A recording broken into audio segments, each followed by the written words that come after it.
एक बहुत ही कामयाब बिजनेसमैन के साथ मेरा उठना बैठना हुआ। तो उसने मुझे अपनी कहानी सुनाते हुए कहा कि दोस्त, जब मैंने एजुकेशन स्टार्ट की हाई लेवल की, तो मेरे माइंड में आया कि मैंने बहुत मेहनत करनी और बहुत आगे जाना है। मैं वो सब कुछ अचीव करना चाहता था जो मैं इस दुनिया में देखता, जो मैं ख्वाब देखता, और मैं चाहता था कि दुनिया मेरे बस में हो। मेरे अंदर रोज़ एक नई ख्वाहिश पैदा होती आगे बढ़ने की। यही सोचकर ये सब कुछ हासिल करने के लिए मैंने बहुत मेहनत की। मैंने इतनी मेहनत की कि मैंने एजुकेशन में हर फील्ड में टॉप किया। डिप्लोमास, डिग्रीज, हर चीज़ मेरे ड्रॉर में थी। मैंने जो चाहा वो हासिल किया। जब मैंने एजुकेशन में टॉप किया तो मेरे माइंड में आया कि मुझे एक अच्छा बिजनेसमैन बनना है, मुझे बहुत बड़ा बिजनेसमैन बनना है, कि मुझे अपने लेवल का कोई और बिजनेसमैन नज़र ना आए।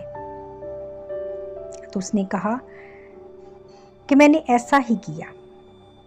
मेरे भाई मेरे बाप के साथ अपने कारोबार में थे, लेकिन मैंने एक अलग से पहचान बनाई और मैंने अपनी मेहनत से अपने कारोबार को नए सिरे से खड़ा किया और मेरा एक नाम, एक मुकाम बन गया।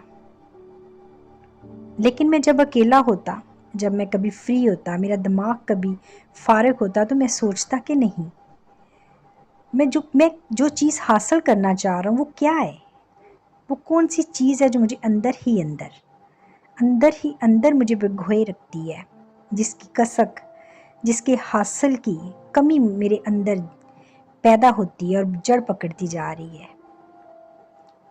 फिर मैंने एक दोस्त के साथ मशवरा किया कि ऐसा क्या है जबकि मेरे पास किसी चीज़ की कमी नहीं, वो कौन सी चीज़ है जो मुझे सुकून नहीं लेने देती, मैं सुकून से सो नहीं सकता। तो उसके दोस्त ने कहा कि तुम फंडिंग भी करते हो, बहुत से अदारे तुम्हारे नाम से चलते हैं, बहुत से यतीम बच्चे तुम्हारे नाम से पल रहे हैं, फिर ऐसा क्या है कि तुम्हें सुकून नहीं है। उसने कहा कि पता नहीं यार, मैं खुद हैरान हूँ, परेशान हूँ इस बात को लेकर। उसने कहा कि चलो ठीक है, मेरा एक जानने वाला अपना एक यतीम खाना खोल रहा है, तो चलो वहाँ जाके हिस्सा डालो, तुम्हारी रूह को कुछ सुकून, कुछ इत्मीनान हासिल हो। उसने कहा कि चलो ठीक है, और वो वहाँ अपने दोस्त के साथ गया और वहाँ जाके उसने सारा उस जगह का जायज़ा लिया और बहुत कुछ फ्राहम किया जो उसकी औकात के मुताबिक था। उसने सब कुछ दिया और जब वो वापस आ रहे थे तो उसके दोस्त ने कहा, हाँ सुनाओ, कैसा महसूस करते हो? कहते नहीं यार, कुछ और है वो जो मैं करना चाहता हूँ। इन्हीं उधेड़ बुन में दिन निकलते चले गए और इन्हीं सोचों के साथ वो आगे बढ़ता गया। बाकायदगी से दुआ नमाज करना, रोज़े रखना, सब कुछ उसके ज़िंदगी का एक मामूल था, एक हिस्सा था उसकी ज़िंदगी का, लाजम था उसके लिए ये सब कुछ करना। लेकिन वो जो लफ्ज़ जिसे सुकून कहते हैं वो नहीं था उसकी ज़िंदगी में।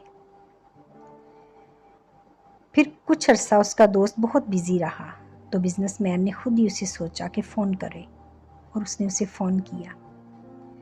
तो उसके दोस्त ने कहा कि यार आज मैं बहुत बिज़ी हूँ, मेरे पास बात करने के लिए भी टाइम नहीं है, क्योंकि मैं एक चैरिटी शो करवा रहा हूँ जिसमें कि यतीम बच्चे हैं कुछ और वो माजूर हैं, उनकी टांगें नहीं हैं, तो हम लोग वहाँ पे व्हील चेयर्स देने जा रहे हैं। तो उसने कहा कि व्हील चेयर्स अगर तुम इसमें हिस्सा डालना चाहो तो डाल सकते हो। तो उसने कहा ठीक है कि तुम फ़लाँ दुकान पे जाओ और वहाँ से चेयर्स ले लो और मेरी तरफ से वहाँ पे हिस्सा दे देना। तो उसने कहा नहीं, तुम अपने हाथों से दोगे तो उन्हें ज़्यादा अच्छा लगेगा। उसने कहा चलो ठीक है, मैं तुम्हें पिक करता हूँ। बिजनेसमैन ने अपने ऑफिस से निकला और रास्ते में उसके अपने दोस्त को उसने पिक किया और चला गया। वहाँ से जब वो निकले तो उस अदारे की तरफ जब वो जा रहे थे तो उसके अंदर बड़ी अजीब सी बेचैनी थी कि क्या उसे वो सुकून कभी मिलेगा जिसकी तलाश में वो फिर रहा है, या उसकी सारी ज़िंदगी इसी तरह इसी उधेड़-बुन में गुजर जाएगी। वहाँ जब वो गए तो बहुत से यतीम बच्चे, माजूर बच्चे, जिनकी मुरझाई हुई आंखों में, मुरझाए हुए चेहरों में कुछ खास तासुर नहीं था, कोई खुशी की रमक नहीं थी, उनके होंठों पे कोई हंसी नहीं थी। जब उन्होंने वहाँ पे व्हील चेयर्स दी और कुछ और फंड्स का ऐलान किया तो उसका दोस्त उससे एक्सक्यूज़ करके किसी और की तरफ बढ़ गया मिलने के लिए। तो वो बिजनेसमैन एक साइड पे खड़ा होके किसी को फ़ोन करने लगा। तो एक बच्चा व्हील चेयर पे उसके दोस्त की तरफ गया और उसे कहता है, थैंक यू अंकल, आपने आज मेरी ज़िंदगी की सबसे बड़ी खुशी पूरी की है, सबसे बड़ी ख्वाहिश पूरी की है। तो उस बिजनेसमैन के दोस्त ने उस बच्चे से मुस्कुराकर कहा कि नहीं बेटा, ये मैंने नहीं किया, बल्कि वो सामने जो साहिब खड़े हैं ना, अंकल जो फ़ोन सुन रहे हैं, उन्होंने किया ये सब। तो वो बच्चा व्हील चेयर को घसीटता हुआ तेज़ी के साथ उस बिजनेसमैन की तरफ बढ़ा और उसने उसका हाथ पकड़ लिया पीछे से आकर, और वो एकदम से मुड़ा कि मेरा हाथ किसने पकड़ा है। तो जब वो बच्चे की तरफ मुड़ा तो उस बच्चे को देख के हैरान हो गया, क्योंकि उस बच्चे की आंखों में बहुत आंसू थे, जज्बात से उसका चेहरा गुलाबी हो चुका था और होंठ कपकपा रहे थे। और उसने उससे कहा कि अंकल, आप नीचे बैठेंगे? तो वो झुककर घुटनों पे होकर उसके आगे बैठ गया और उसने कहा कि अंकल, मैं आज आपका चेहरा याद कर लेना चाहता हूँ, मैं आज आपको जी भर के देख लेना चाहता हूँ, मैं अब आज आपको इतना देखना चाहता हूँ कि मैं कभी भी क़यामत वाले दिन भी आपका चेहरा ना भूलूं। तो बिजनेसमैन ने कहा कि क्यों बेटा? उसने कहा कि जब क़यामत वाले दिन मैं खुदा से मिलूँगा, मैं अल्लाह ताला से मिलूँगा, तो मैं उन्हें बताऊँगा कि मेरी ज़िंदगी की सबसे बड़ी ख्वाहिश, मेरी ज़िंदगी की सबसे बड़ी खुशी आपने पूरी की है।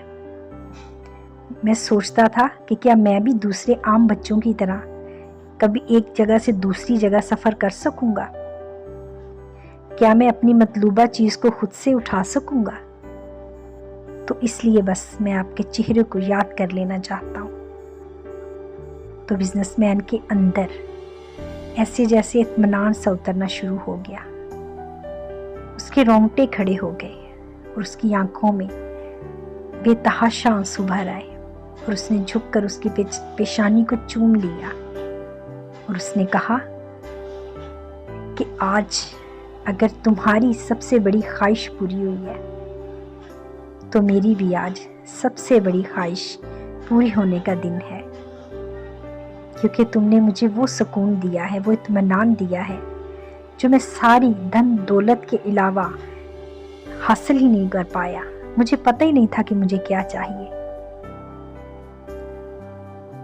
और तब उस आदमी को एहसास हुआ कि उसे वो खुशी चाहिए थी जो हम एक दूसरे की ज़ात में ढूंढ सकते हैं, एक दूसरे को आसानियाँ फ्राहम करके।